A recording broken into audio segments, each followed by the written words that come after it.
It's good to see you all again.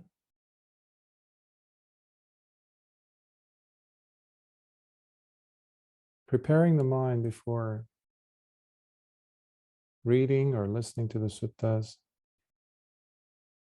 is so essential.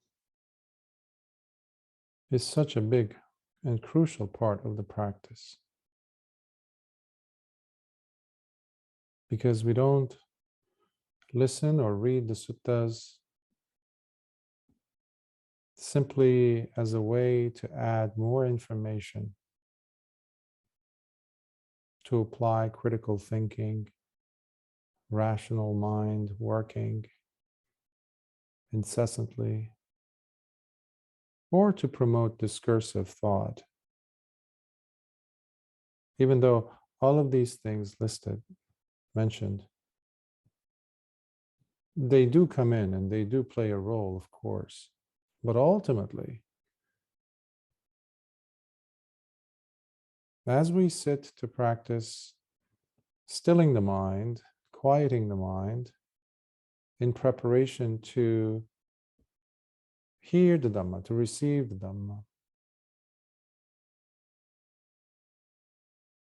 it can surprisingly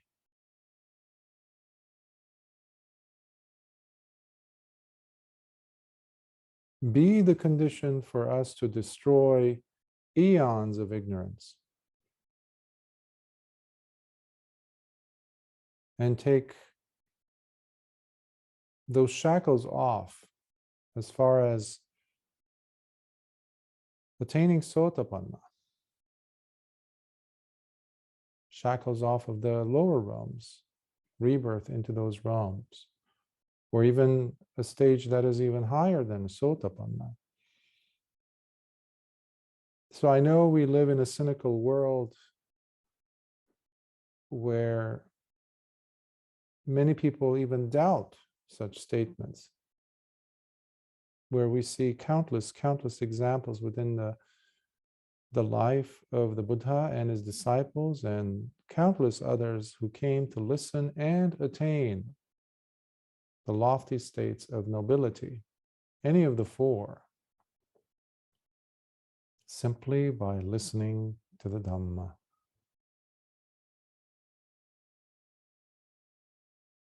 That has a lot to do with the listener and the audacity that one brings in to their present moment by continuing the meditative process. You're still guarding those gates, those exits, as I was mentioning in the beginning, with awareness, with sati and sampajanya, to see what's happening. Am I picking up what's coming in? Am I hearing the Dhamma?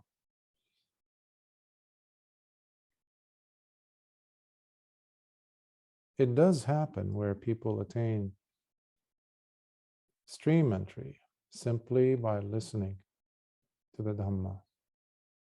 The Dhamma that comes straight from the Pali Canon, of course.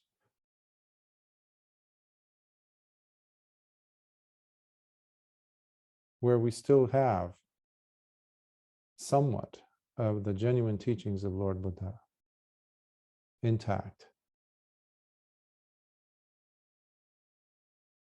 So that is my encouragement as we begin today's Sutta Exploration, which is on the Girimānanda Sutta from the Anguttara Nikāyas, the numerical discourses from the Book of the Tens.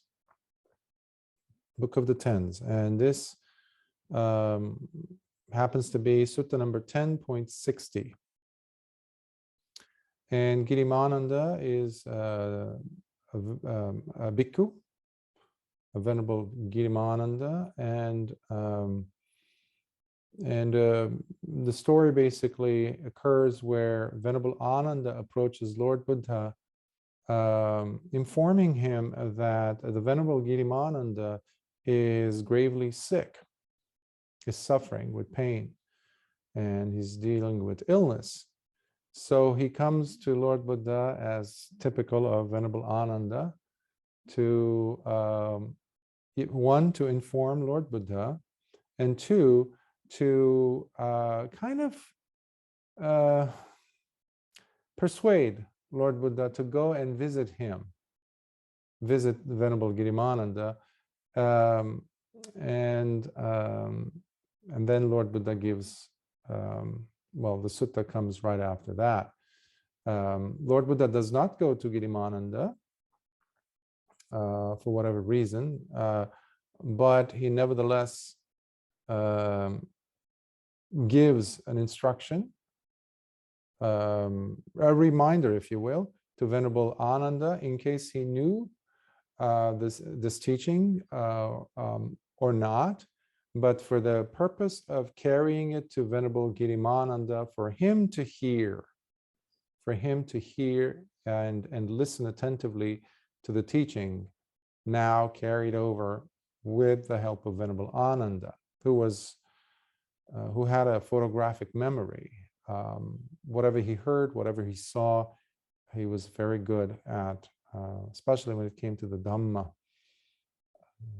His memory was impeccable. And that's how we have most of these suttas. It's all because of him, his memory. That's where we have evam me sutang. In the beginning of most or majority of the suttas, we have that in Pali, which means I have personally heard this. Who's I? That's Venerable Ananda talking in the first council when he was asked, he was questioned by the other arahants when they were codifying the suttas, putting them in order. That's how we have, for example, in this case, the Anguttara Nikāya, numerical discourses. So just a brief side note there. Now, as is customary, I'd like to say a few words about the background of well, who is Venerable Girimānanda? We come across a few verses from the Venerable in the Theragata. Theragatas are the sayings or the poems of the elder bhikkhus, arahants. And we also have the Therigata. The Therigata are the poems or the sayings of the bhikkhuni arahants. These are two beautiful collections that we have in the Khuddaka Nikāya, which are the minor sayings or minor discourses. And so there are a few verses in two different sections, I think at least two. In one of them, we see how Venerable Girimānanda is mentioning how, excuse me, how in a long time ago, at the time of Lord Buddha Sumedha, and that was about 30,000 eons ago, and he mentions that, where he met the Buddha Sumedha. And he says it in such a beautiful set of verses where he says, he was a layman at that time, and he had just not buried, but taken his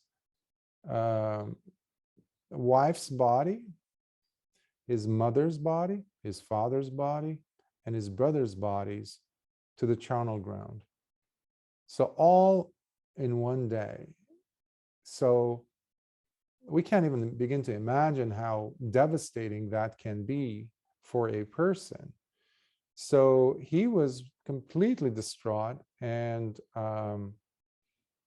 I think he also had a son, and probably he was in the charnel ground. It doesn't say in the verses whether his son was also dead or not, but his entire family, in a sense, had died on the same day. So he was cremating them all.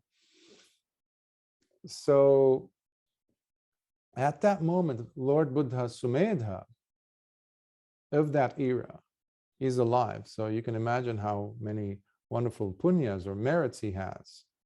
Girimānanda in those, many, many lifetimes ago. And Buddha Sumedha teaches him the Dhamma. So that was the first time that Venerable Girimānanda came across the Dhamma. And the Dhamma, remember, is the same. The Buddhas reveal it. They discover it. Perhaps the proper term would be rediscover it, because it's completely covered up. But it's there, covered up in people's minds and hearts. Only a Buddha can actually reveal it. And when Lord Buddha Sumedha, being a Buddha, was teaching the Dhamma and comes out of compassion to the charnel grounds to see Girimānanda. His name was not Girimānanda at the time. Of course, I don't know what his name was. I can't remember. He mentions how Lord Buddha Sumedha removed the arrow of grief from his heart. The arrow of grief from his heart, with the help, with the medicine of the Dhamma. And I have written here a verse from that portion of the Theragatha, where he mentions this encounter. And then Lord Buddha is teaching him about the loss of a mother and a father, teaching him anicca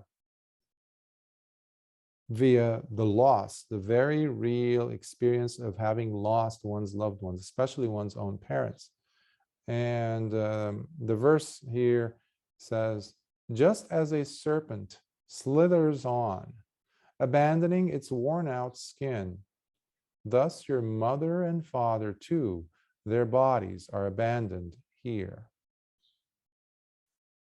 Just like a serpent slithers, moves, and removes its dead skin, its slough, I think it's called. And there's a new body, a new body, a new body. But this was quite of a revelation for him. And he's moved, Girimānanda, at that time, and he offers Lord Buddha Sumedha a few stalks of flowers, probably lotuses or whatever he had with him as an offering. And he attains he attains Sotapatti, stream winning, from that, at the end of the encounter that he had with Lord Buddha, as Lord Buddha Sumedha was teaching him the Dhamma. And so he was reborn several times after that, primarily going from dwelling or being reborn in the heavenly realms, also in the human realms. As some of you know, once a person is a stream winner, the most amount of lifetimes they're going to have is 7. 7 at the most. So apparently he, moves about a little bit in samsara. He's not in a rush, apparently, to attain, until he is reborn in his last birth in the city of Rajagha, where this is the event basically is taking place. And from the commentaries to the Theragatha, we know that he was born in this last life of his, being the son of the royal court, royal to the king Bimbisara. We know also that King Bimbisara was also Sotapanna. He was one of the first Sotapannas in the Buddha's Sasana. So, so he was the son of King Bimbisara's royal, you can call it maybe the priest, so like the chaplain of the court. So one day he hears about Lord Buddha coming to Rajagha, and he attends a Dhamma talk, and is so moved by the teaching received that he goes forth and joins the Sangha of Bhikkhus. And he lives in Rajagha, and but most of the time he's actually living outdoors. So there are Dutanga practices. There's a set of 13 Dutanga practices. One of them is to live underneath a tree, Rukha Mula, it's called. Rukha tree, Mula means root. And there is the other, which is a lot more extreme practice of Dutanga, and that is living out in the open, meaning even avoiding trees. So you're sitting outside, not at a shelter, not underneath something or a clearing or even a cave. No, none of that. So you're completely exposed. So the commentators excuse me, don't say anything about him having to be doing the Dutanga, but he was practicing and living outdoors apparently. So he didn't have a proper lodging, which is one of the key 4 requisites that we have as bhikkhus. So apparently he didn't have that. And one day, as King Bimbisara is going about, going to hear Lord Buddha speak, he sees Venerable Girimānanda there, and he notices, and he of course knows him from his childhood, and he sees now that he's a bhikkhu, and his ministers tell him that Lord, to the king, he doesn't have a dwelling. And immediately King Bimbisara offers his support, and he says, from now on, all your requisites are on me. I will take care of that, and you will be provided with a dwelling, a suitable dwelling. Unfortunately, the king, being a king with so many responsibilities, completely forgets about that promise. So what you have then is, the monsoon season is approaching in India, and the Venerable Girimānanda is left where? Out in the open. And so the Devas see this, and they're very upset about this, and they say, well, we can't afford to have Venerable Girimānanda be in this predicament. So they put the pause button on the monsoon season, in a sense. So they put a stop to the rains. And now there is drought in the kingdom of Rajagha. And King Bimbisara realizes the problem, and he's inquiring, and then finally they find out as to why. So the news gets to him that, Lord, you had promised, perhaps this has something to do with Venerable Girimānanda. So he immediately takes care of that and has a hermitage built for the Venerable Girimānanda.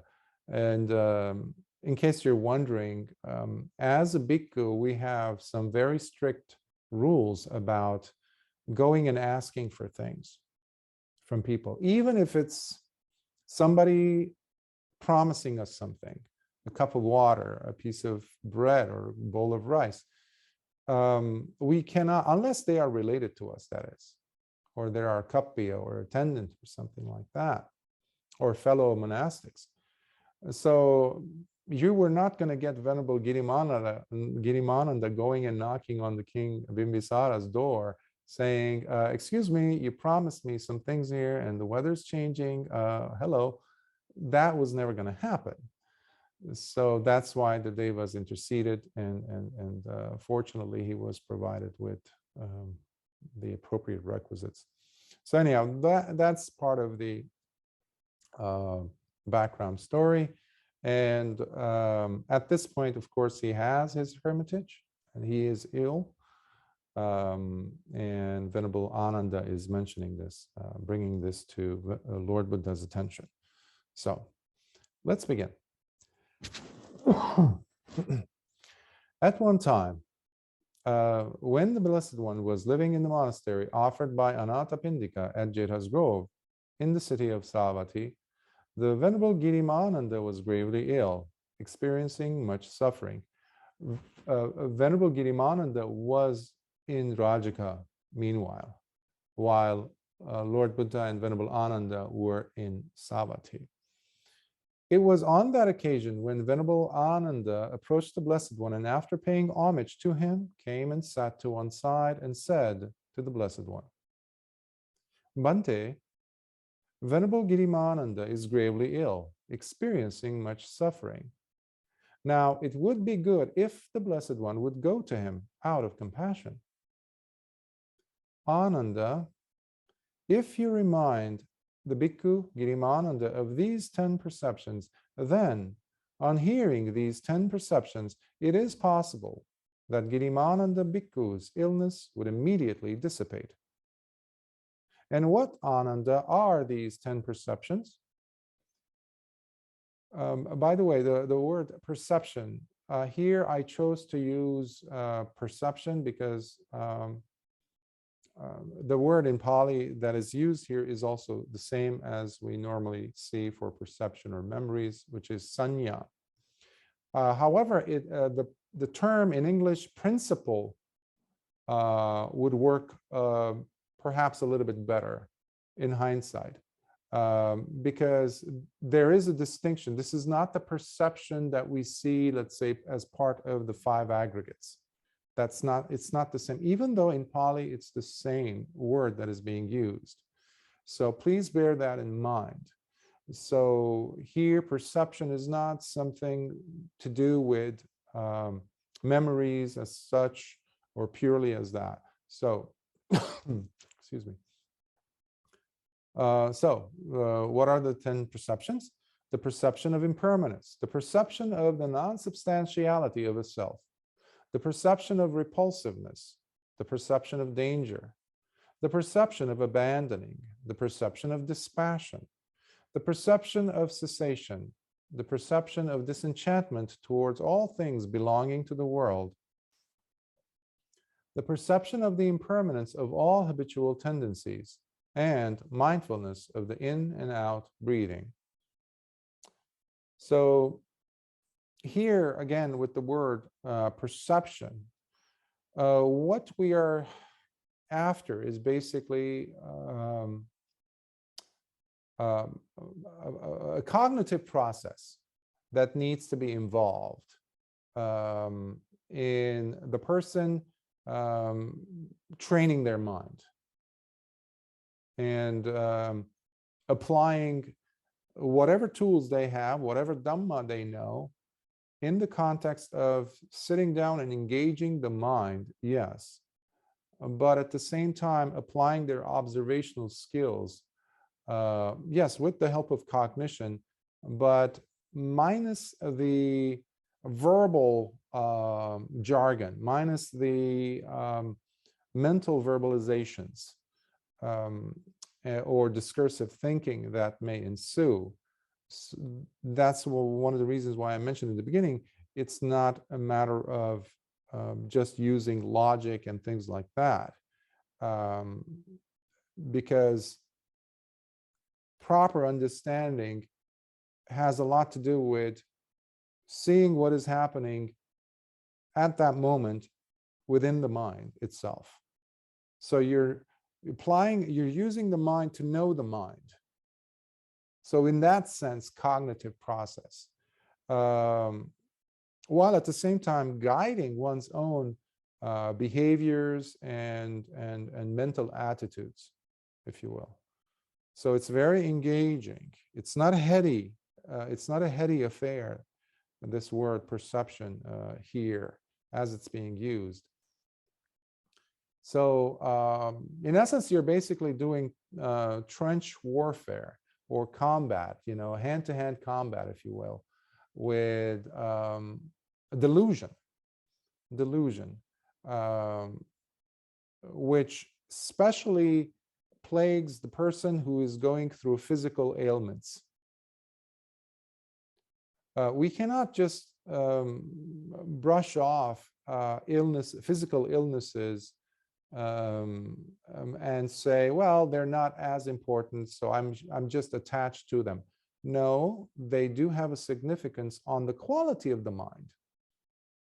And for that reason, we need to inculcate within us, reignite within us the principles of Dhamma. And that is what we see Lord Buddha is giving to Venerable Ananda, to go and share that, those rather, with Venerable Girimānanda, because this requires serious mind training, which forces the person to pull themselves out of being enamored or completely lost in the feeling of the sickness, the weakness that follows being physically ill often.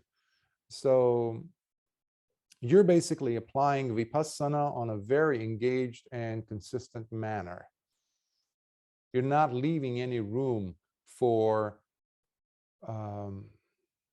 ayoniso manasikara, which is unwise reflection or unwise attention. So, and what Ananda is the perception of impermanence.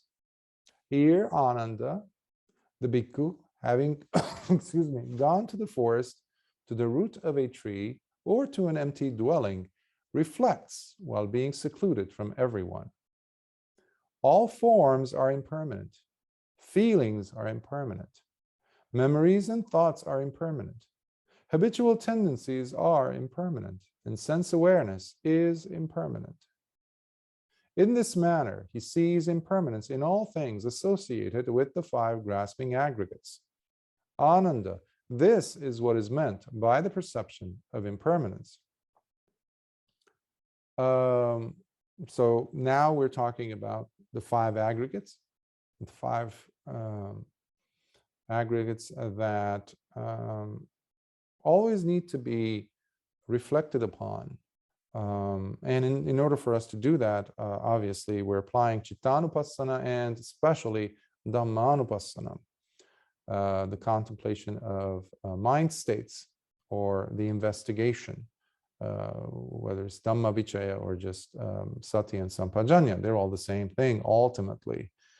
But when a person is going to the forest, as Lord Buddha is encouraging the listener, or to a secluded environment, a dwelling that's far removed from society or companions, as they are engaging with the breath or the sensations of the body or any mental meditation object,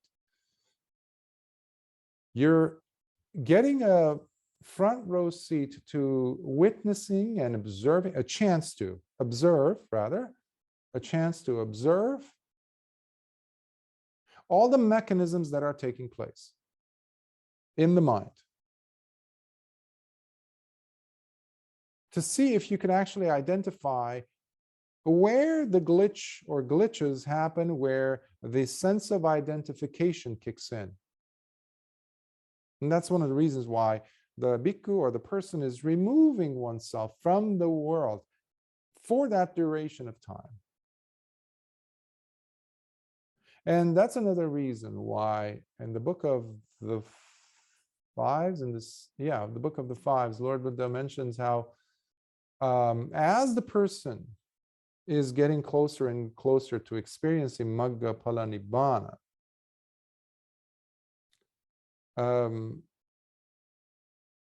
there's several things that slowly drop off and drop out of one's life. They don't hold much sway on the person's mind. And one of them is the seeking of companionship. That's a natural consequence, if you will, but a necessary condition for Magga Phala Nibbana to occur as well. And so that's another connection we see, why we see so many suttas and different paragraphs within the same sutta, like in this case, where Lord Buddha continuously comes back to having secluded oneself, etc. So please bear that in mind. And because the meditator ultimately is looking at the sensory impingements that occur with the six sense doors, all the data that's coming in, and especially our relationship to each of these. Remember the identification I mentioned? Because the identification happens in relation to whatever and however the world is being carried through via these six sense doors. The head of which actually is the mind, which we neglect to consider. The mind is the big one. Our concepts, our thoughts. And all of a sudden, we can see how they all trickle down to come to a still point, I guess, or the singular point of tanha, craving. That's their meeting point. When the loka, or the world, is coming through the six sense doors, ultimately the drainage hole is tanha, if you will, is craving. Seeing how things come to be, however, which is the goal of meditation, in Pali it's yata bhutang pajanati, Lord Buddha repeats again and again, is to see really what is taking place and to identify this whole process, which cannot be seen at all without wisdom. And as we've talked about many, many times, wisdom cannot take place without the presence of sati. So it's not just a mantra we repeat, sati and sampajanya, sati, sati, mindfulness. No, there's a purpose. We need to find out, we need to identify this personalization filter that we use all the time, every time we, every moment of our lives, really. And that's why we're always checking up on the six sense doors. What is my relationship to you, eyes? What is my relationship to you, body? And what you're picking up. So, continuing on. And what Ananda is the perception of the non-substantiality of a self? Here, Ananda, the bhikkhu, having gone to the forest, to the root of a tree, or to an empty dwelling, reflects while being secluded from everyone. When the eye experiences visible objects, there is no such thing as a substantial self that is seeing the object.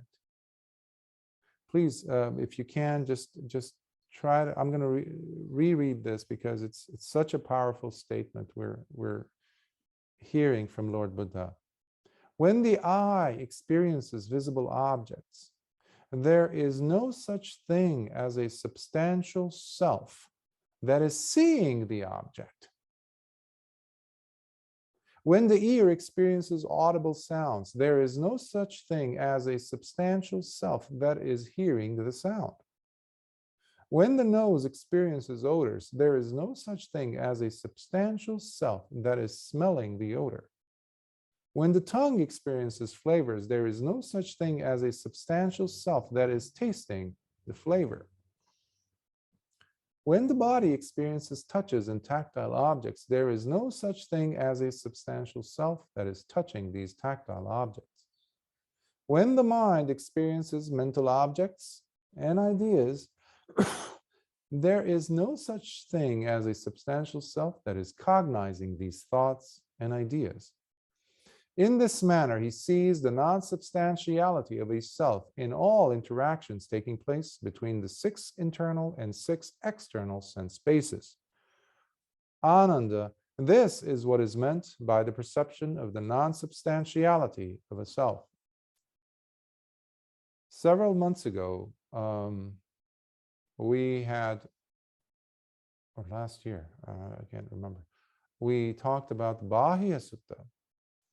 And Lord Buddha was giving the instruction to Bahya, saying, when seeing Bahya, just see. The object, the form is there, visible form, and the eyes are here. And they're functioning eyes. And you have the conditions, the lighting and everything else is there. So it's very conducive for these to meet. With this meeting, we have the eye consciousness, or the sense awareness of eyesight taking place. Chakku viññāna, it's called in Pali. So you have now a three-part mechanism, organic flow that's happening. But nowhere do we see a self, a separate compartmentalized entity who's responsible for this process taking place. Just the seeing is taking place. And this is what the mind has, an unliberated mind has a tough time grasping or understanding. And this is obviously taking us back to Ditthimana, the conceit of views of I am, asmimana, I am this. This is who I am. The image that you can think of here is that of a camera or a mirror. A mirror, which simply reflects. That's it. It's even detached from what it is seeing, isn't it? There's absolutely no residual, excuse me, sense of clinging, effect of clinging left behind on the mirror, nor in being attached to the trail of, oh yes, as you walk away from the mirror doesn't sit there and write a poem or poetry on, oh, how well it was while you were standing in front of me. So there isn't a trail of leftover thoughts or emotions as a result of the mirror having reflected what was in front of it. And there isn't a longing that the mirror might have for us to repeat that whole experience. But that's exactly the opposite of what we normally do. Hence, dukkha.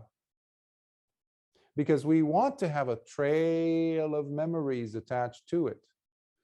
We add details, features, signs to that experience to add more significance, more clout, more dimensionality, more shadow, more things, so that it becomes a quote unquote fuller experience for us.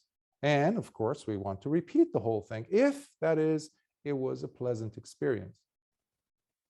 And of course, in some traumatic cases or abuse cases, the mind might actually extract some form of enjoyment and pleasure out of the painful experiences.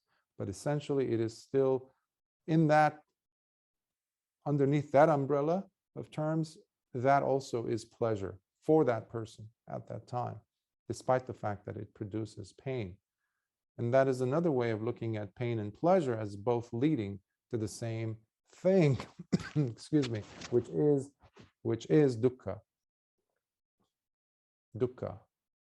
Ultimately, that's what we're trying to free ourselves from. So the mirror is never going to have mental proliferations, papanchas. We, on the other hand, are full of them because of this personalization filter that I was trying to mention in the beginning. Personalizing. Well, I'm seeing this. This is special. I'm hearing this. This is significant for me now, this. Versus just seeing what the eyes are picking up. And that is how an arahant does not make new kamma, because they pick up only to let go, to give up. There's nothing that they're holding on to. They're very much like the mirror in this case. So there is a neutral observation that is taking place. That's what's happening in the mind. Because the person is now able, or putting the effort to at least, to see what is arising and what is vanishing at all the time. So this is the reason why we have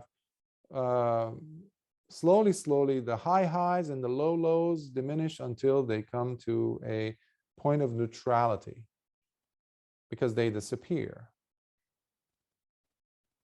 And that's another reason why I constantly urge you to not just treat meditation as a sitting practice per se only. That means while you're tossing and turning in bed, where's your mind? Do you have any specific desires at that moment of perhaps falling asleep because you have to wake up next morning to go to an important meeting? You're struggling to fall asleep, all these things. How the texture of the, I don't know, bed sheets, the pillow feel. How does the dog barking outside make you feel? Can you see, for example, the Vedanas? Oh, I wish that dog would just stop barking. What is that? That's one of the Vedanas. There is like and there's dislike. There's dislike first, and then you're liking the fact, the possibility of the dog stopping to bark. So when the mind is able to see this, to decipher through all of these different experiences, your life becomes meditation. And that is what we mean by having sati with you all along, wherever you go. Not treating meditation just as again, a compartmentalized activity or something that you do at one part of your week. Because you're doing this for you to reduce the level of suffering. And the way to do that is by increasing your level of observation as to what is my contribution to whatever's being brought in by the six sense doors. So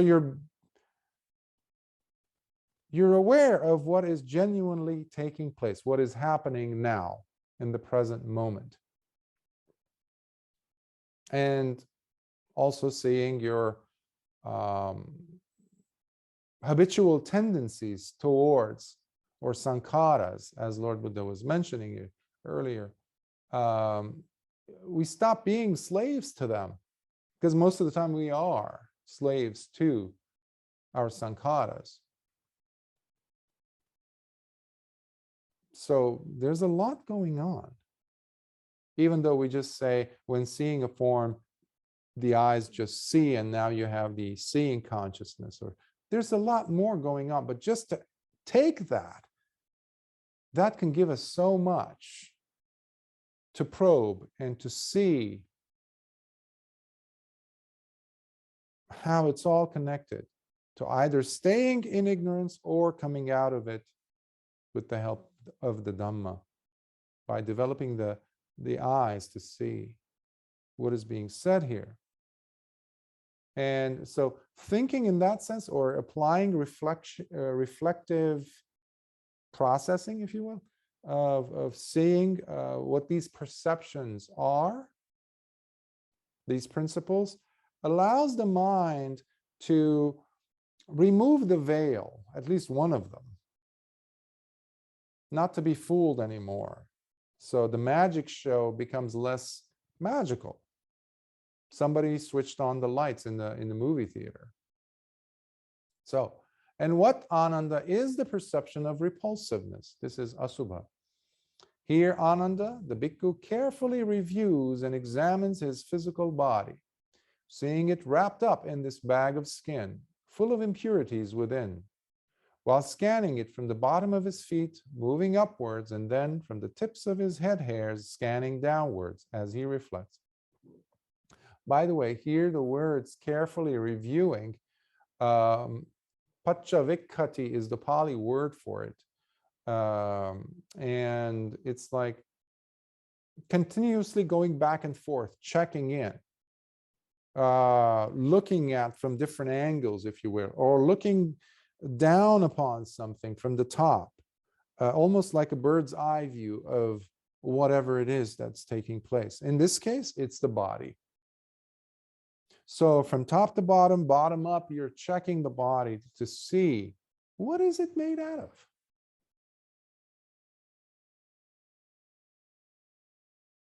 Earlier, I was mentioning about Venerable Girimānanda in his previous life, 30,000 eons ago, when he had to cremate his family who were dead. Cremation grounds. People are very cautious about the subject of death and dead bodies, corpses.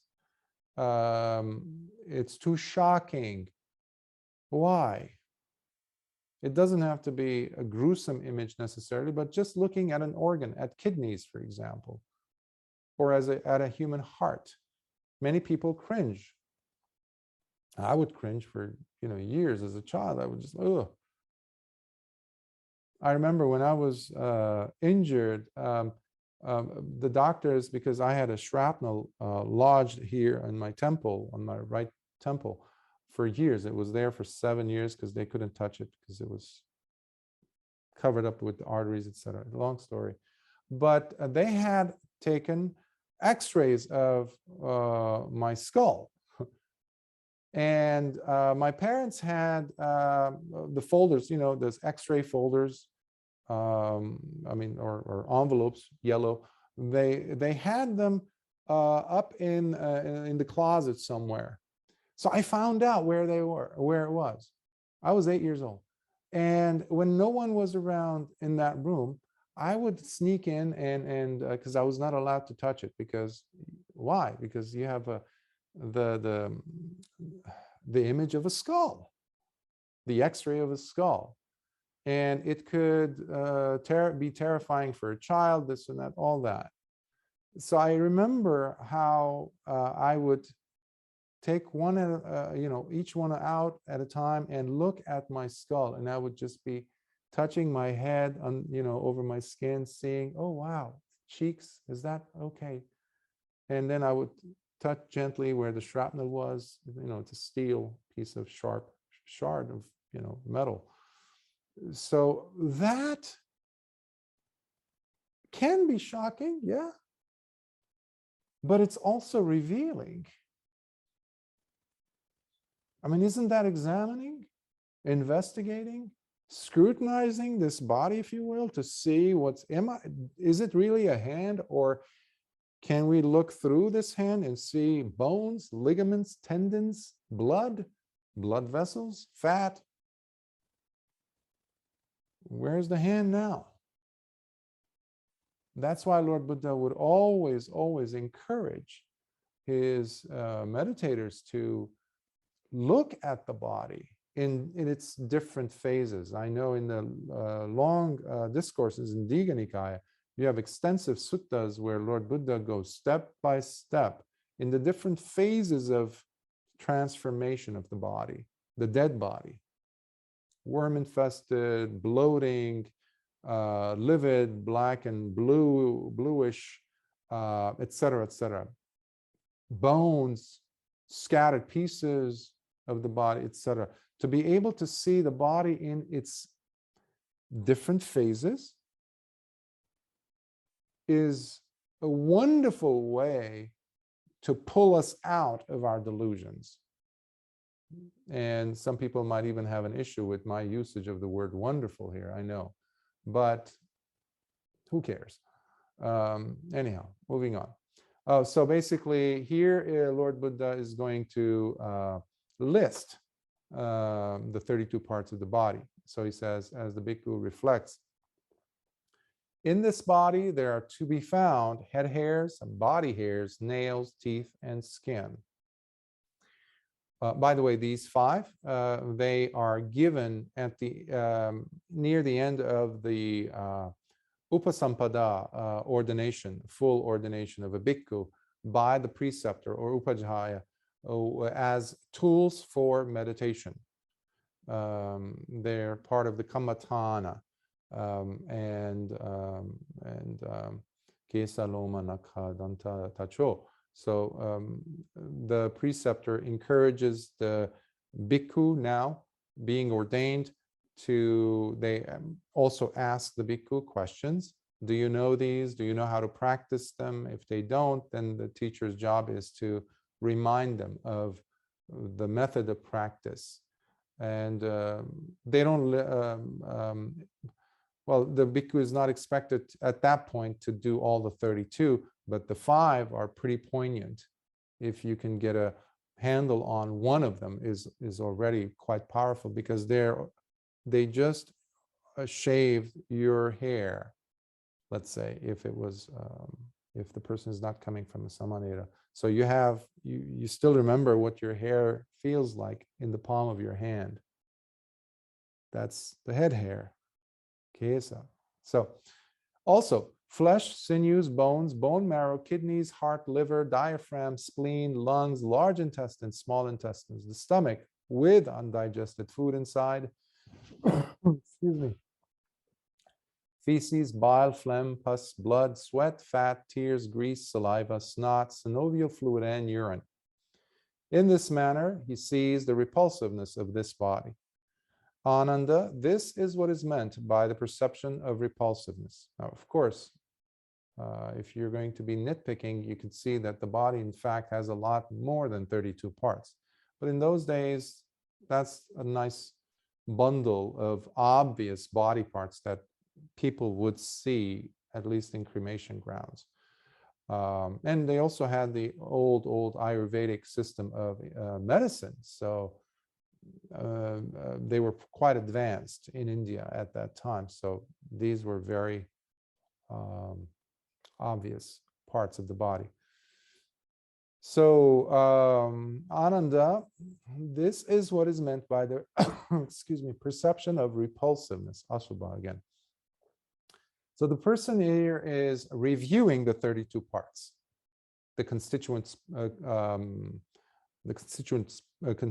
parts of the body, that is.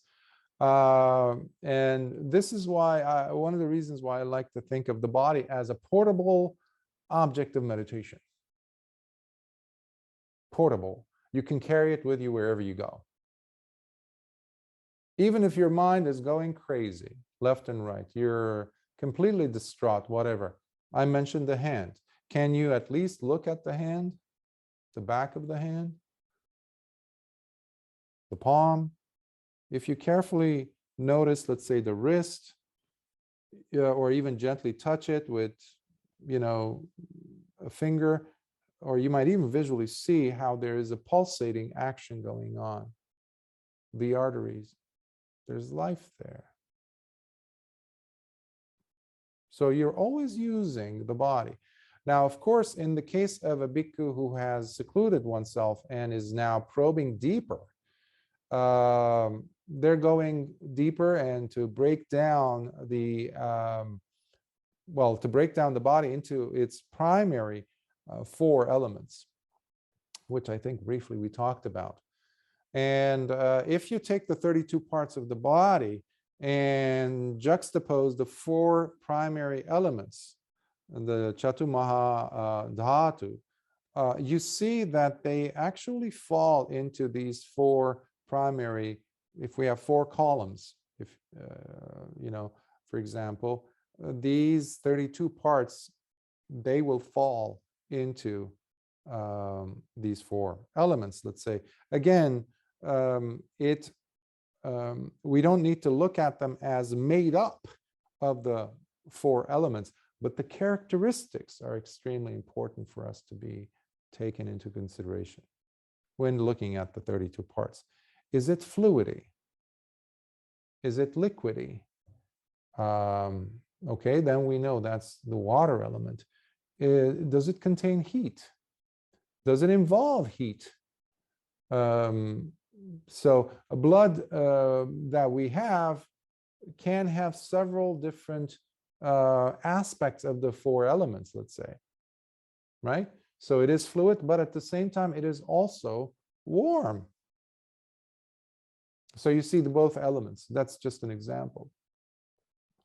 So in essence, basically, it's making it easier for the meditator to look at the four elements through the 32 parts, or the 32 parts through the four elements. Either way, they are complementing each other to bring a sense of detachment from being mesmerized with the body.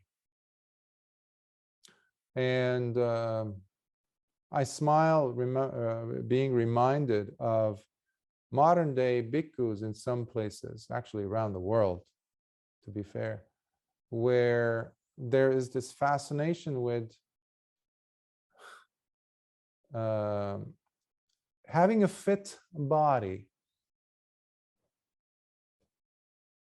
bodybuilding, bhikkhus, lifting weights to look good. It doesn't work. It doesn't match. It has nothing. There is no Dhamma there. There is Adhamma there. The sense of ego. Look at me. I need to set myself apart from this whole group of other bhikkhus. So as lay people, it is your job to actually, when you see something like this, to investigate, to probe, to understand, and to also allow yourself to claim something. If it doesn't agree with the Dhamma, meaning the suttas, or the Vinaya, that's why I try to give you as much of both sources as possible to, for the person to go ahead and, when you see something that doesn't jive well, that's completely like wrong, to say it. Wrong in the sense of, where does the repulsive play into this whole scheme of things that you got going over here with your whole fitness routines? Even the food we eat as bhikkhus, we have to pause. And there's a chant we say to ourselves, for ourselves, to remind us that this is not for self-beautification. This is not for kama or pleasure seeking. I'm craving this food. But this is simply to sustain this body, these 32 parts, so that I can actually do the work that I'm supposed to be doing, which is working on myself to actually get to Magga Phala Nibbana, and to help others get there and taste the same fruits as I. That's why we go forth from home life into homelessness. So, and what Ananda is the perception of danger. Here, Ananda, the bhikkhu, having gone to the forest, to the root of a tree, or to an empty dwelling, reflects while being secluded from everyone. This body, this body is a major source of suffering, possessing many dangers.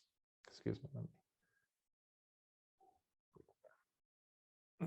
Many dangers, numerous afflictions and pains arise because of this body, such as diseases having to do with sight, hearing, nose, tongue, body, the head, or the ears, mouth, teeth, lips, including cough, by the way. Interesting. Including cough, asthma, inflammations of all sorts, boils, fevers, ulcers, stomach ache, loss of blood pressure and loss of consciousness, diarrhea and dysentery, pain in the gut, cholera, arthritis, leprosy, skin diseases, tuberculosis, smallpox, hemorrhoids, epilepsy, ringworm, itching, scabies, tumors, blood in the bile, diabetes, bed sores, bleeding, and ulcers of all kinds. By the way, there's a few of these that are very important to be asked, again, during the Upasampada ceremony of ordination, higher ordination, where The bhikkhus will ask the candidate if, for example, they have leprosy or epilepsy, among others, like boils. If you have like some skin diseases or leprosy or epilepsy and things like that, that completely bars you from becoming ordained until, I guess, it's resolved. But the candidate is asked, do you have this? Do you have that? Do you have this? So they ask about these illnesses. Not all of them, but just a few that I mentioned. Some of them I mentioned. In addition, there are painful experiences that result from disorders of bile, phlegm, gas, or disorders on account of all three. Disorders on account of the change of seasons, on account of doing unusual work or overexhaustion. Sudden attacks of pain, disorders born of the results of past actions, disorders caused by the cold, heat, hunger, thirst, urinating, and defecating. That pretty much covers the whole gamut, doesn't it? In this manner, he lives constantly seeing these dangers that originate because of this body. Ananda, this is what is meant by the perception of danger. So, it is interesting how Lord Buddha chose to use this principle or this perception for Venerable Girimānanda right after him covering the 32 parts. So you see, they go very much hand in hand. So when there is too much attention being placed on beautifying oneself or going after something beautiful for the body, when the person is already reflecting and reviewing, going back and forth on these things, automatically it creates what? Well, what is to come next? The sense of removing, and pahana it's called, and then also the nibbida, or the disenchantment that follows. This is sometimes a difficult pill to swallow for some people who have been meditating for some time, but then when the talk or the mention comes up of the word nibbida or disenchantment or dispassion, some people are jolted by that, despite the fact that they've been meditating for some time or been listening or reading the Dhamma. That shows that there's been wrong view somewhere, because what I'm referring to is there are many people who want to, well, they want the cake and they want to have the cake and they want to eat it too, as they say. Well, what that means here in this case is they want to get to see how the mind is relating with the world, especially if through the three characteristics, anicca, impermanence, suffering, and non-substantiality. But even though they want to have these insights into the nature of things, yet there's this longing to still maintain pleasure seeking. They don't want to get disenchanted. They want to have the passion. So this passion, the word viraga, or asubha, like the repulsive, for them it puts them off. It pulls them away, and it doesn't. Sometimes people leave the cushion for months or even years, and sometimes they never return, simply because of the longing to not be the mirror to reflect what is happening, but to really embrace it, to become identified with it. So we need to know when we're studying the Dhamma as to why. If you're taking a freeway or a road to go somewhere, or a road that every road takes you somewhere, we need to know where it is taking us, this path, this road, this magga that Lord Buddha talks about. Where do the Eightfold Path sections, or does the Eightfold Path take us to? I think everyone owes it to themselves to really know that. And hopefully these sutta discussions, explorations are helping listeners. And what Ananda is the perception of abandoning or removing. Here, Ananda, the Bhikkhu, does not tolerate the presence of any arisen sensual thoughts, as he quickly abandons and gets rid of them, pulling himself away from them while obliterating them. He does not tolerate the presence of any arisen angry thoughts, as he quickly abandons and gets rid of them, pulling himself away from them while obliterating them. He does not tolerate the presence of any arisen harmful thoughts, as he quickly abandons and gets rid of them, pulling himself away from them while obliterating them. He does not tolerate the presence of any arisen unwholesome states, as he quickly abandons and gets rid of them, pulling himself away while obliterating them.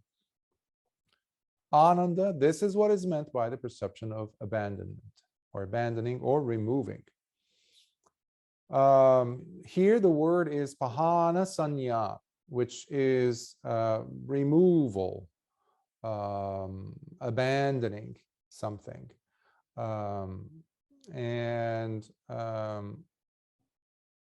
It has this active role to it. It's not a passive term, it's not a passive verb. But what is it that is being removed? Well, the Bhikkhu here is no longer tolerating any sensual thoughts, any harmful thoughts, any unwholesome thoughts, etc. During the day or at night, we often come across, or the mind is nonstop, right? It's always thinking. Most minds. I think I once shared with you how I once read a research paper on how many thoughts people have. It was many years ago, so I don't know if somebody came up with a new research, but basically they came out with the number of 65,000 thoughts are thought in an average human being, adult human being. Over 90% of those thoughts are negative in nature. And they also looked at the plausibility of those negative thoughts, if they would come true, and they realized that over 93% of those actually are impossible to happen. So those can actually be termed in Buddhist terms as unwholesome, akusala. Now, anytime you're having a thought, even though this is especially in relation to the sila, precepts practice, sometimes we say to ourselves, oh, well, I didn't technically break a precept. I didn't say what I was thinking of wanting to say. I didn't do what I thought I could do, but I didn't do it. I didn't do it. But were you dwelling on it? Were you thinking about it, etc.? Here, the mind has developed to such a point where they are practicing pahana. So they're aware of the removal principle. They have an appreciation of the role of removing, of abandoning. So the moment they spot, the moment the mind with sati sees that there is a deviation, mentally, the precept is being broken. So the person immediately puts a full stop and completely changes their trajectory, do a 180-degree turn, because they realize no one's seeing them, no one's watching them. There's no way that they're going to be caught, as it were, but they themselves feel and know for sure what was happening in the mind. And this takes the person to eventually to adi sila. That's why the sila is not just to be looked at on a superficial level. I keep repeating. It's not just, yeah, look, I'm not doing this. That's good. I'm not doing this akusala act. That's very good. But where does the mind fall into that? Is there the mental kamma of this, the equivalent of the physical action that didn't get committed, you didn't engage in it, but mentally, are you engaging with it? That is not tolerated immediately. So the moment the mind sees that that's what's taking place, you completely drop anchor. You stop everything. You stop the thought from progressing any further. And the more we do that, the more we become able to control what's happening in the mind. And that is what I mention sometimes, how even in sleep, one gets to a point where sila is being kept. Physically, you're not doing anything, of course. You're asleep. The mind, however, is maintaining your accountability, if you will, your genuineness, your adherence to sila, to living with virtuous behavior, even in sleep. This is when you know that you are now within the territory of adisila, higher virtue. We have sila, samadhi, panya. Yes, the three trainings, but Lord Buddha also listed for the developing students, the advancing students, adisila, higher sila, adichitta, and adipanya. This today is not being talked about, at least enough. I know the late arahants of the 20th century, Webu Sayadaw, Ajahn Mun, they were big proponents of the higher training. And when you look at the suttas, they're all there. They're not hidden somewhere. These are not secret teachings. Please remember, this is plainly there, available for us to follow. So ultimately, because the removal is there not just to have control, mind you, it is there for us to, the more we do that, the more we're able to stop them short, these akusala acts, thoughts, words. What you're doing is you're limiting the possibility for the asavas to manifest.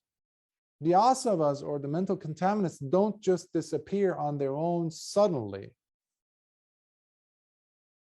It takes a while. It takes a while, meaning the person is working on the minimization of occurrence of any of these, let's say, tendencies, unwholesome thoughts, harmful thoughts, etc., etc. Because ultimately that's where the asavas are coming from. The mental contaminants of kamasava, the desire, longing. Then you have the bhavasava, the longing to be, to exist, to move to the next best thing, the other. And then avijjasava, the asava, or the mental contaminant of ignorance. So next we get to dispassion. So, and what Ananda is the perception of dispassion? Here Ananda, the bhikkhu, having gone to the forest, to the root of a tree, or to an empty dwelling, reflects while being secluded from everyone. This is peaceful. This is sublime, namely, the stilling of all habitual tendencies, sankharas, the relinquishment of all attachments, the destruction of craving, dispassion, nibbana. Ananda, this is what is meant by the perception of dispassion.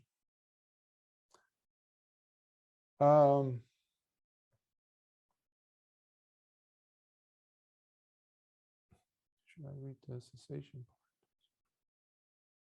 part? When we're looking at perceptions or concepts, or the conceptual approach, we are working to have those drop. where we're just drifting in concepts, where we are relying on concepts for our understanding. In Buddhist circles, commentators, etc., and even meditation teachers talk about panyati or concepts,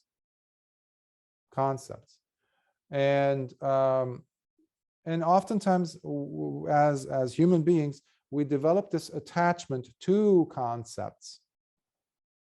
The Dhamma, that's why, one of the reasons why I keep saying, the Dhamma also can become a hindrance. I mean, come on, it's the Dhamma, how can it be a hindrance? That itself, attaching ourselves to it, can become a major obstacle for us to grow further, because we stop scrutinizing our approach. It's not the Dhamma, of course, it's our approach. We're holding on to something and we're no longer reflecting like the mirror. So that is one of the reasons why we need to have the mind going deeper into wise stillness.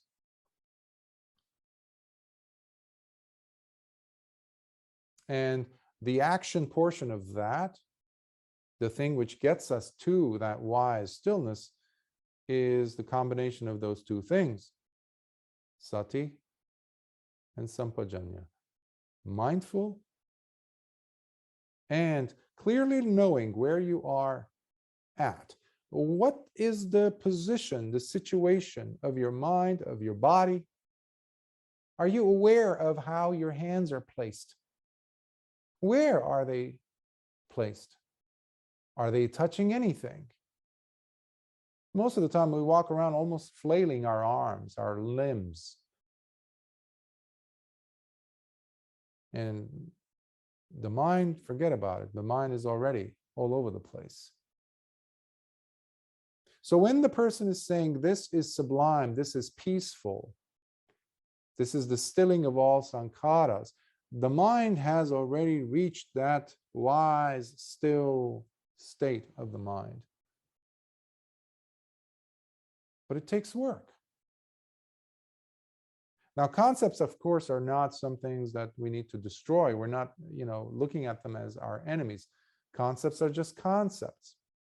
Panyati, they're just there. So we can use them. And it's in the using that oftentimes we run into some problems, because the concepts themselves are not the issue. It's how we are using them. And that's one of the reasons why I always say, please do not go and constantly engage in Dhamma discussions all the time. All the time.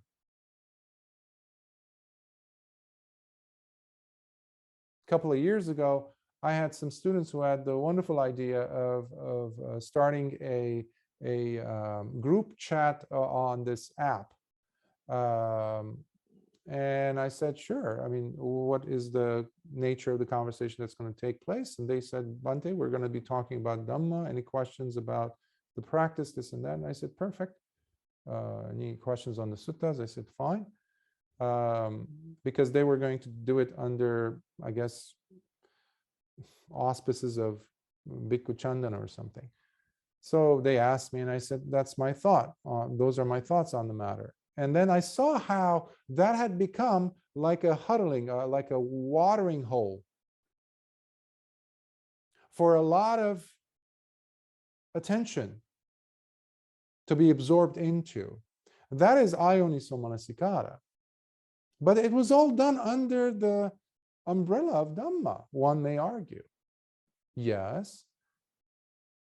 So one of the questions I asked to the group, I said, how much time are you guys spending on meditating on these things that you guys are talking about?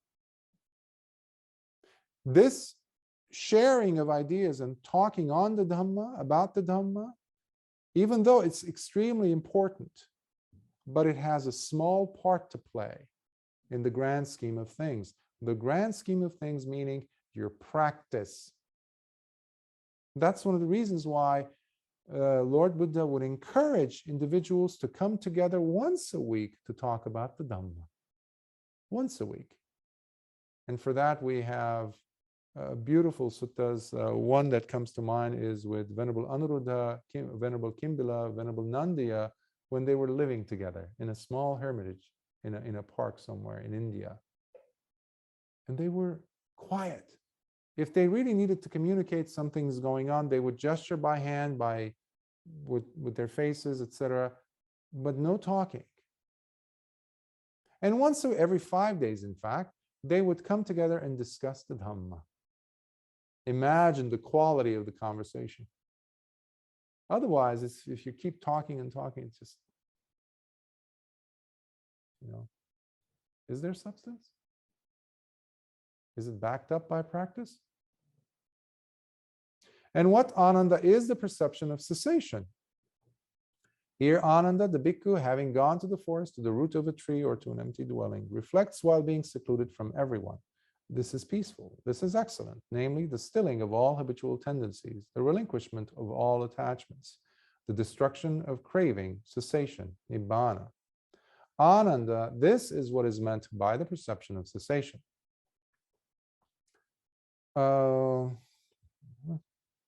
And if you notice, they come right one after the other. In other structures that we've seen, in the Pachalayamana Sutta, in the Anapanasati Sutta, and in this Sutta, Girimānanda Sutta, among many, many others, when you see the practice or the realization, in this case, of dispassion, or the step of dispassion, it precedes usually the cessation step, or the stage of cessation. So here we see that same formulaic structure. And what Ananda is the perception of disenchantment towards all things belonging to the world.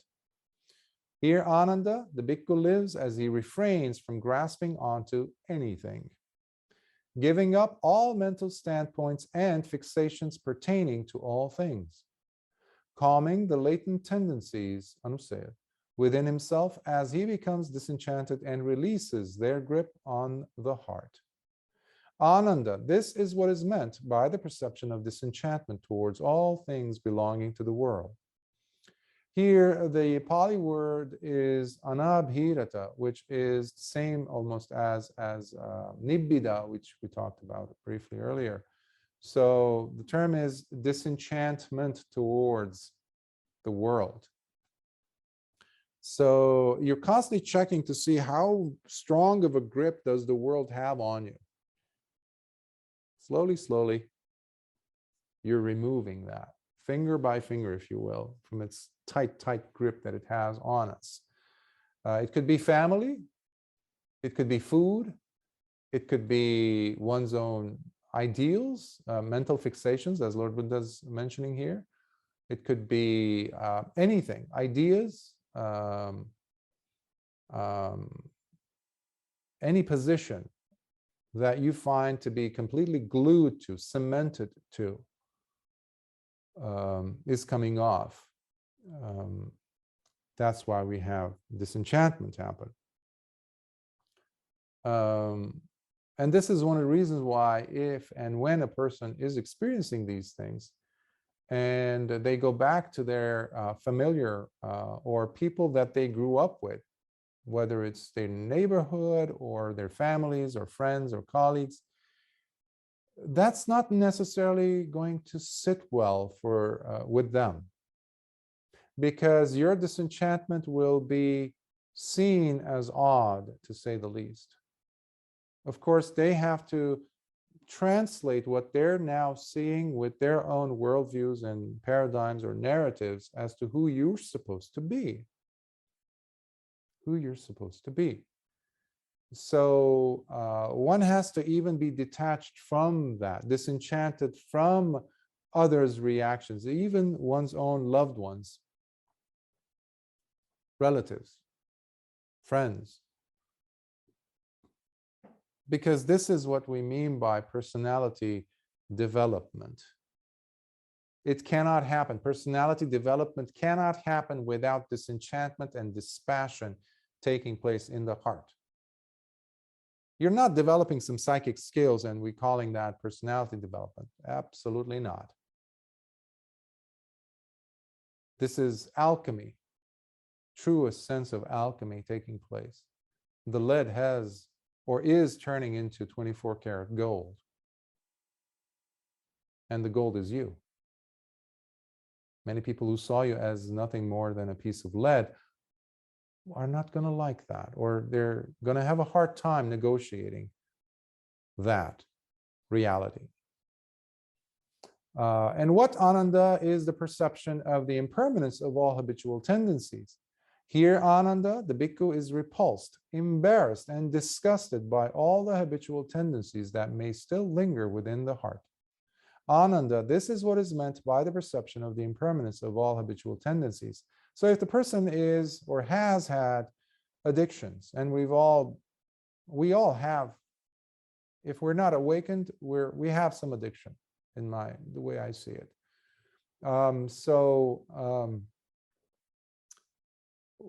When the addictive pattern of, let's say, having harmful thoughts comes into your awareness, suddenly you feel disgusted by it. You don't brush it off. You don't say, oh, I shouldn't have these thoughts. Well, you didn't remove them. You didn't go after them trying to get rid of them. And they definitely didn't leave a mark of embarrassment on you. You didn't feel necessarily disgusted. In this sense, it's very important for us to also be repulsed, have asubha, sense of disgust towards the negative habitual patterns or tendencies, meaning the sankharas. Instead of just waiting for the sankharas to one day just vaporize on their own, that's not going to happen. That's why we practice sila. That's why it is a must for us to take our sila into adi sila, which I was referring to earlier. And next we're going to get to the Anapanasati section, which, by the way, it just stands out on its own. It doesn't get any, the title of sanya of Anapanasati, of course, as in the others. All 9 of them, because this is Book of the 10, so whatever we're reading or going through has to have the number 10 involving it. So here we have 10 principles.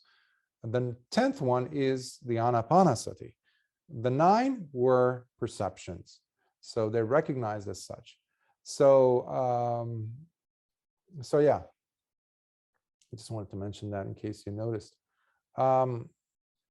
And I'll go through this very quickly because we've already dedicated a big chunk of time to Anapanasati in the past.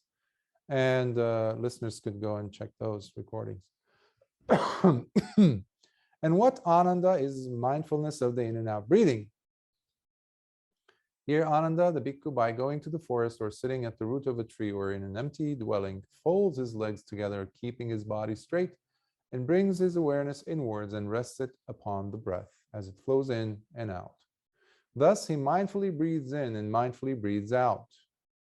While breathing in long, he knows I breathe in long. Breathing out long, he knows I breathe out long. Breathing in short, he knows I breathe in short. Breathing out short, he knows I breathe out short. By training himself with the breath further, he pays attention to the whole body of the breath from the beginning to end as he experiences it flowing inward. Training further, he pays attention to the whole body of the breath from beginning to end as he experiences it flowing outward, exhalation. So beginning, middle, and end portion, that's the whole body of the breath. Further, while breathing in, he settles down the breath's movement within the physical body. That's the kaya sankhara, the movement of the breath within the body. So he's settling it down. He's relaxing the body, while observing the breath. So while breathing out too, he settles down the breath's movement within the physical body. By the way, there is no labeling. I know I used to practice this for years, and there's been traditions primarily out of Burma where we have labeling or noting. So if you're walking, you say mentally walking, breathing. pulling, pushing, etc. That is labeling, and that doesn't have much to do with the practice. The key thing to remember is here to know, just to know.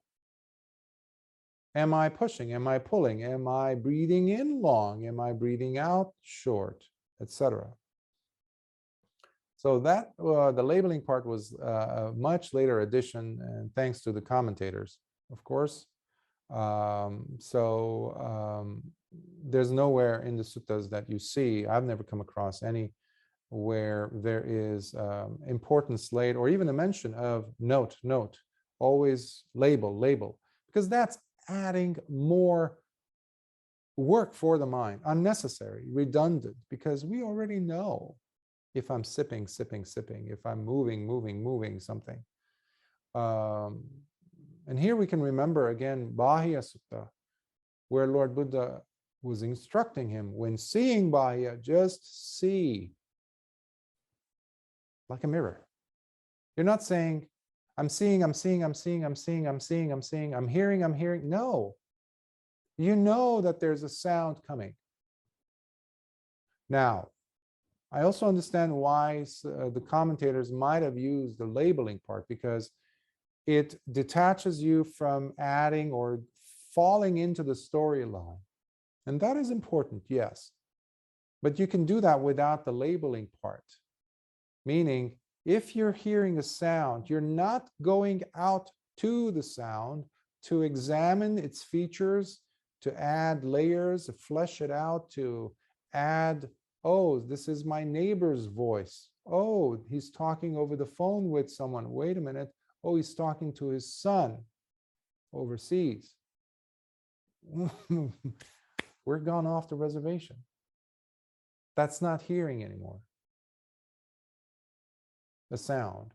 You are gone and sucked into the wormhole of the story.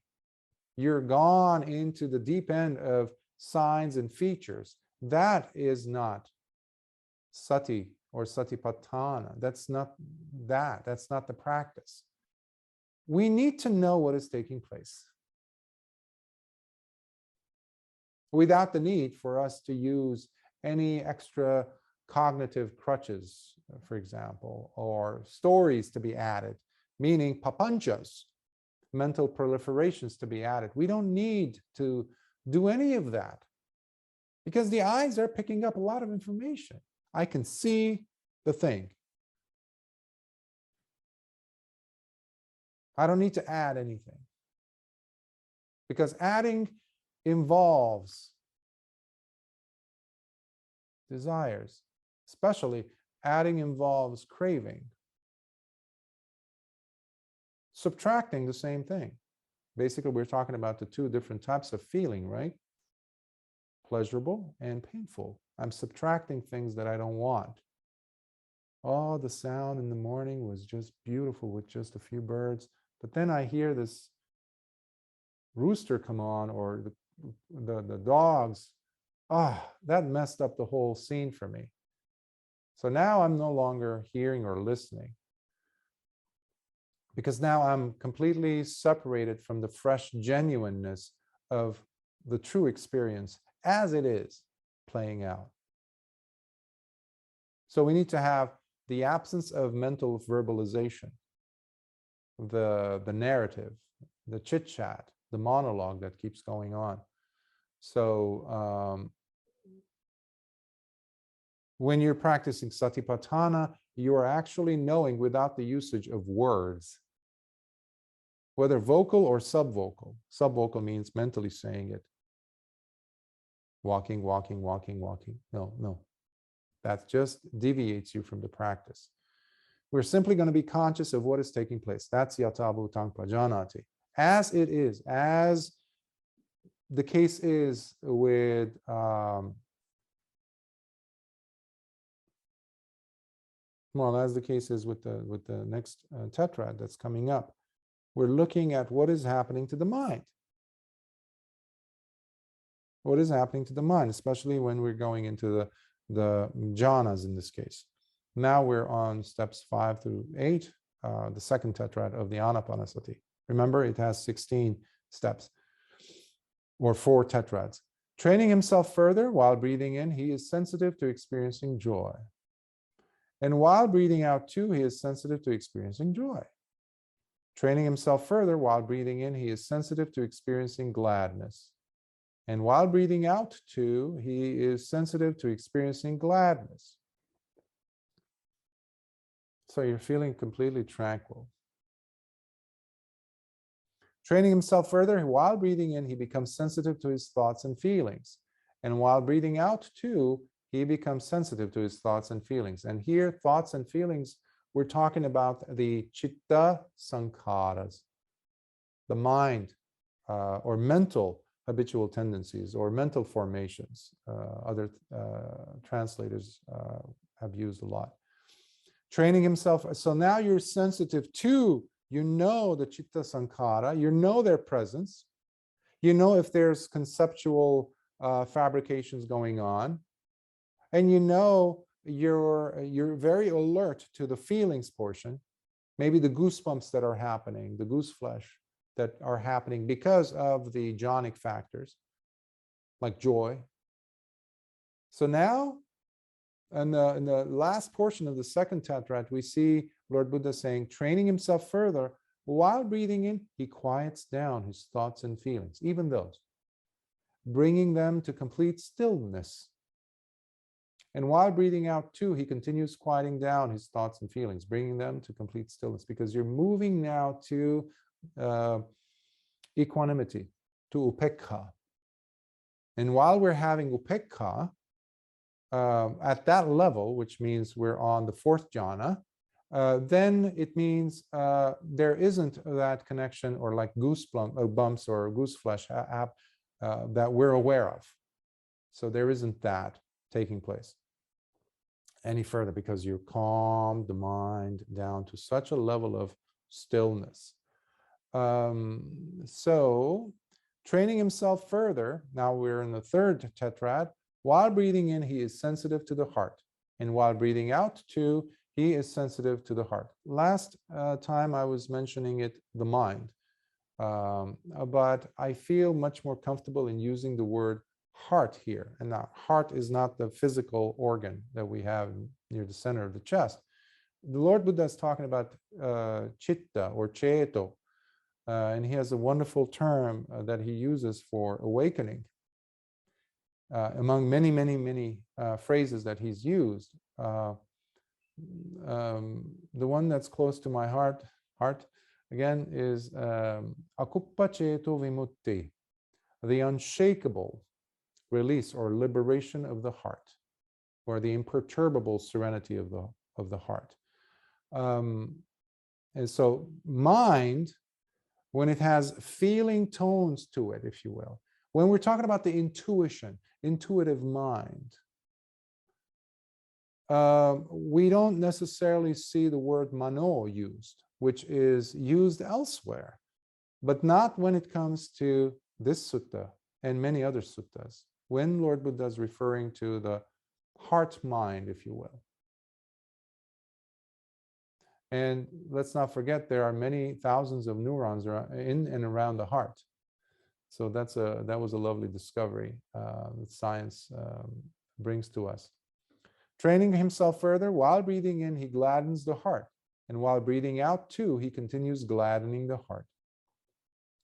So you're basically settling the mind more and more and more and more, because you're taking the mind and you're fluctuating between samatha and vipassana at this point, of course.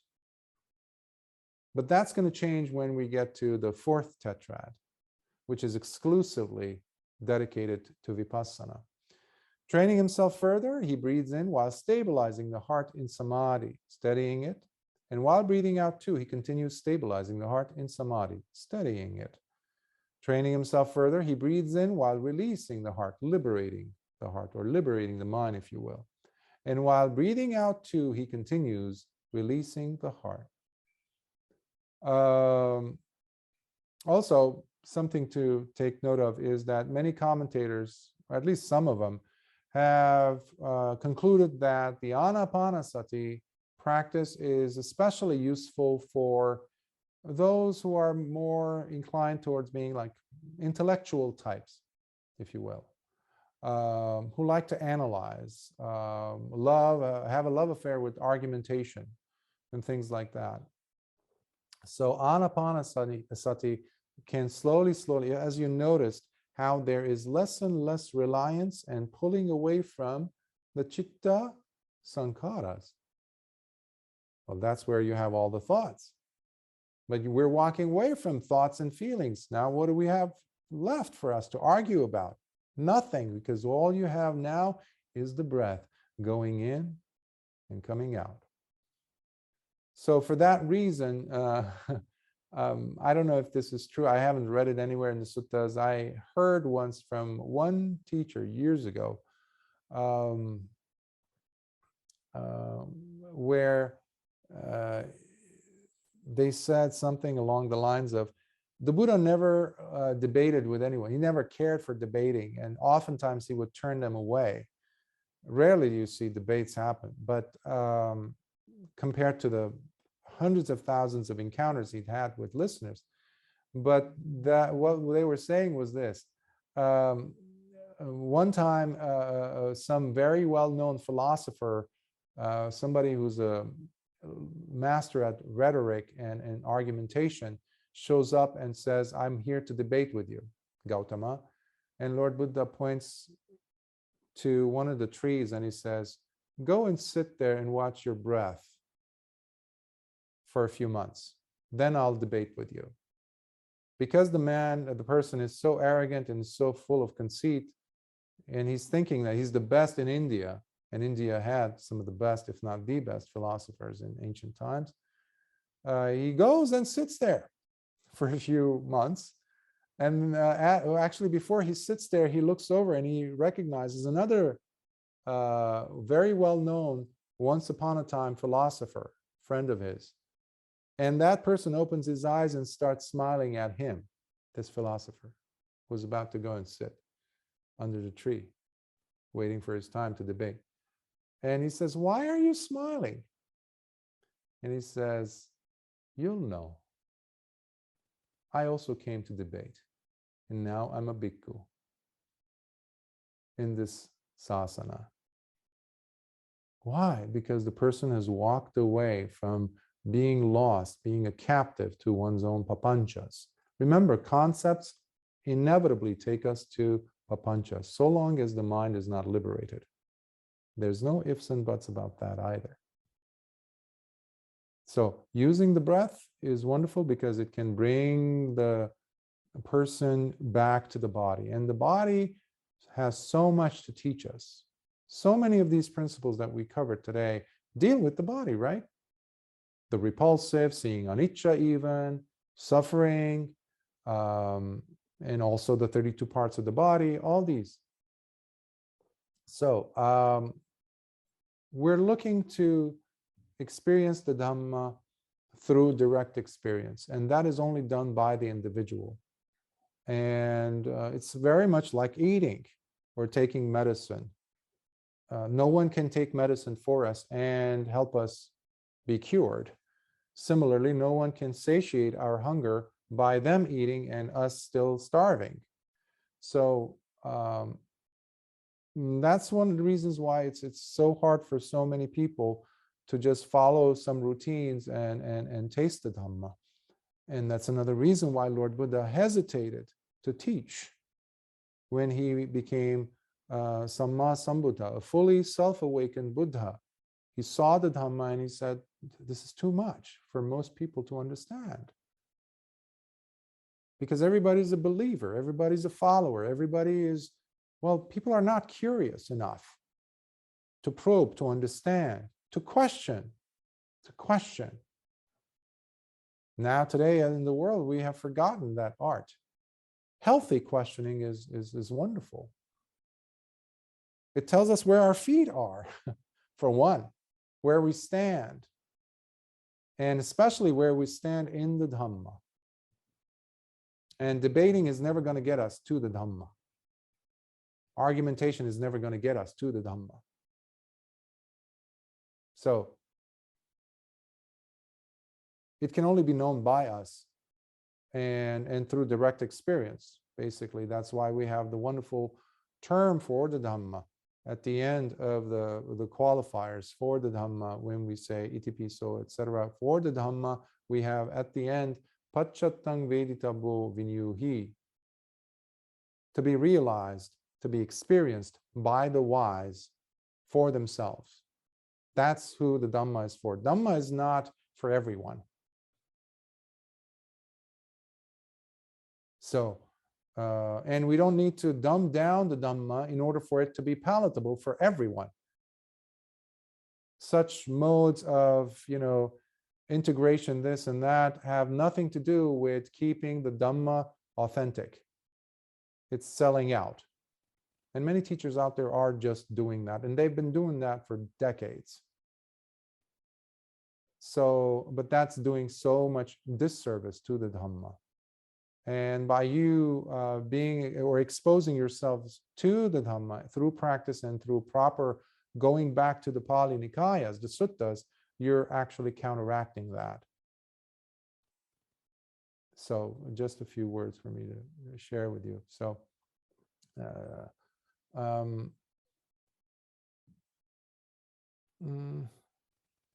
now Ananda, if you go and instruct, and this is where Lord Buddha has ended, because he just finished the did I mention the I don't think I mentioned the fourth tetrad. Sorry about that. Training himself further, he breathes in while experiencing and seeing impermanence. And while breathing out too, he continues experiencing and seeing impermanence. Training himself further, he breathes in while experiencing and seeing dispassion. And while breathing out too, he continues experiencing and seeing dispassion. Dispassion or detachment. The term is viraga. Both of them work. I know Bhante Nyanananda likes to use detachment. I have an affinity with dispassion, because raga is passion, lust. So training himself further, he breathes in while experiencing cessation, and while breathing out too, he continues experiencing cessation. Training himself further, he breathes in while experiencing relinquishment, as he keeps giving up.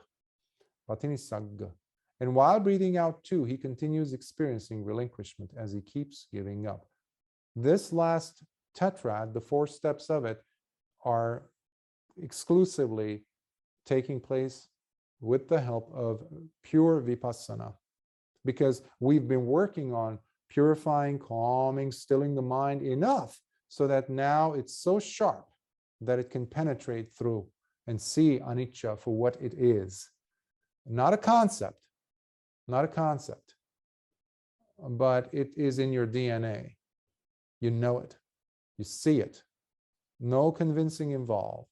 The same with dispassion, the same with cessation, and definitely the same with patinisagga, which is the giving up. So this Dhamma is difficult to see, and it can only be done through direct experience. Of whom? The person doing it. And it requires doing. Yes, we are also human beings. Last week I was talking about stop, pushing ourselves, moving away from performance mode. That's not what I'm referring to by doing here. It takes work. It takes work, it takes patience, perseverance for you to even sit through these series of Sutta Explorations. To even sit for 5 minutes meditation, or to even be mindful for 1 millisecond in your day. That is simply being done because of you deciding to dedicate that. And this path is all about dedication. All about dedication. If the mundane world, if it wants to give, if it gives us something, an accolade, a reward, an achievement, some type of accomplishment, it demands that we put in effort. It demands. And it is brutal and ruthless at times in its demand list. And that's just the mundane, though. How much more with the sublime, that the Dhamma is and is offering us. So, Ananda, this is what is meant by mindfulness of the in and out breathing. Excuse me. By the way, just like in the case of the some Bojjhangas or Satta Bojjhangas, where we have several instances where Lord Buddha, Venerable Mahakassapa, Venerable Mahamoggallana were sick at different times in different suttas. And Lord Buddha goes to those two disciples and he reminds them, recites to them, asks them questions pertaining to the Bojjhangas. And at the end of that teaching, they get better immediately. Including one time Lord Buddha himself was sick. And I believe it was Venerable Chunda who Lord Buddha calls him over and says, Chunda, come here, recite to me the 7 factors of awakening. This is the Buddha, the king of the Dhamma, Lord of the Dhamma, the one who gave us the Dhamma, the one who gave us the Bojjhangas. He is now asking a bhikkhu to come and recite the Bojjhangas to him. And he listens and he hears smilingly, and suddenly Lord Buddha standing up, he's all better, able to walk around and eat again. That's how powerful the Dhamma is, if the heart is open to listen. Now, Ananda, if you go and instruct the Bhikkhu Girimānanda on these 10 perceptions, then on hearing these 10 perceptions, it is possible that Girimānanda Bhikkhu's illness would immediately dissipate. Then the Venerable Ananda, having heard and learned these 10 perceptions from the Blessed One's own lips, went to the Venerable Girimānanda and instructed him on these 10 perceptions. And as the Venerable Girimānanda heard these 10 perceptions being spoken to him thus, his illness immediately dissipated. Nice. Here I'd like to share from Venerable Girimānanda's other Theragatha verses, and which have to do with his kuti, his dwelling that the King Bimbisara had provided for him. And this is just a few verses, and I'm going to read them. They're verses 325 to 329. This is him, Venerable Girimānanda. The rains fall like a sweet song. My little hut is roofed, pleasant. I'm sheltered in it. Peacefully I reside within it, meditating. So rain down, sky, if you will. He's no longer outside, remember? He's now being sheltered. He's not in the open air. The next verse. The rains fall like a sweet song. My little hut is roofed, pleasant, protected from the elements. With peaceful mind, Santa Citta, I reside within it, meditating. So rain down, sky, if you will. The rains fall like a sweet song. My little hut is roofed, pleasant, sheltered from the weather outside, rid of desire, vita lobha. I reside within it, meditating. So rain down, sky, if you will. The rains fall like a sweet song. My little hut is roofed, pleasant, sheltered from all that's outside, rid of hate. I reside within it, meditating. So rain down, sky, if you will. The rains fall like a sweet song. My little hut is roofed, pleasant, sheltered inside, rid of delusion. I reside within it, meditating. So rain down, sky, if you will. So that's not part of the sutta. I just wanted to share those verses with you of the Venerable, seeing that he became well after hearing Lord Buddha's words. And the sutta finishes here with the following words. It was therefore in this manner that the Venerable Girimānanda fully recovered from his affliction. Sadhu, sadhu, sadhu. So that is the sutta, and I hope you enjoyed it. I will pause here and see if there are any questions pertaining to your practice, to the Dhamma. comments, etc.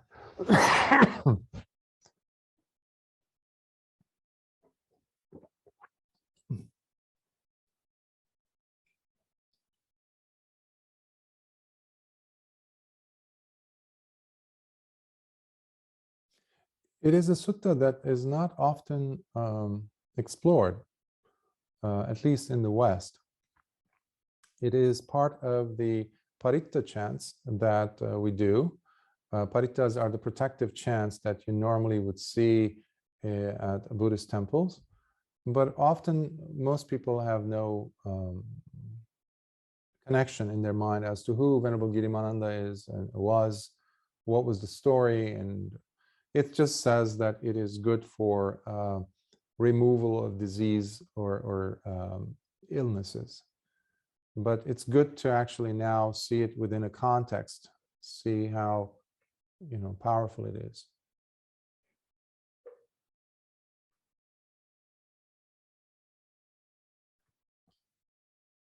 Well, if it seems like there are no questions.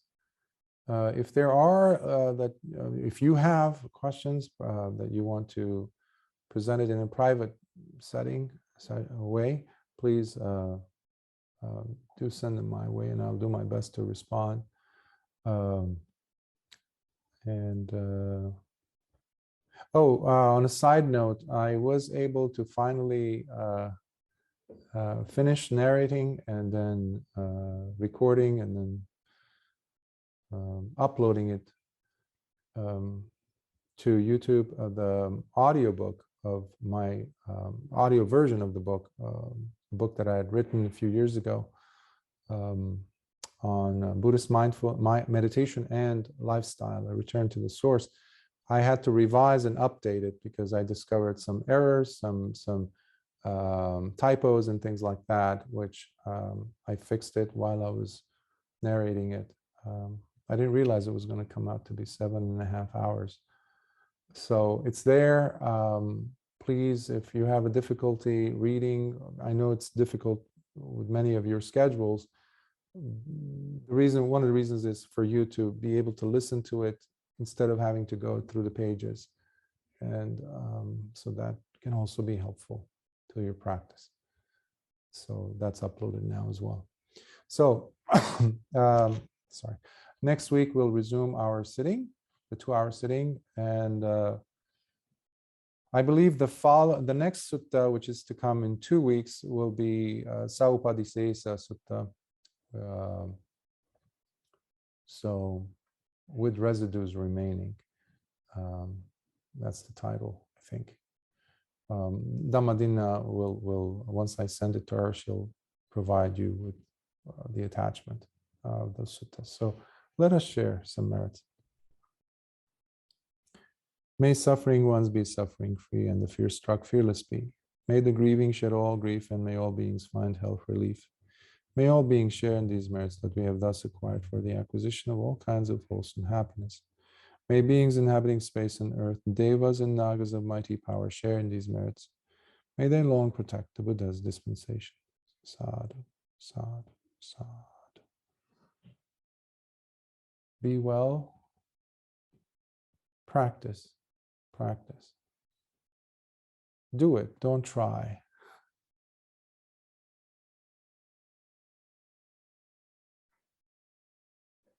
Bring urgency.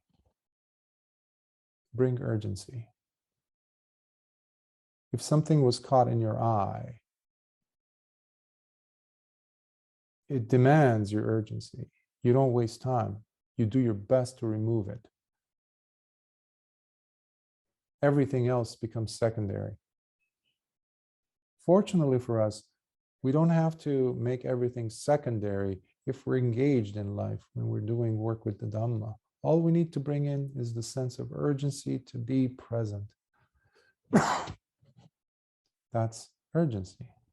You can maintain your lifestyle, busy lifestyle, whatever you're doing, while your heart is beating with the Dhamma.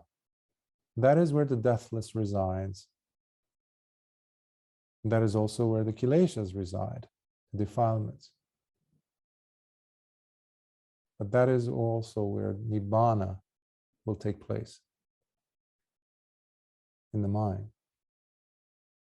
But it takes work.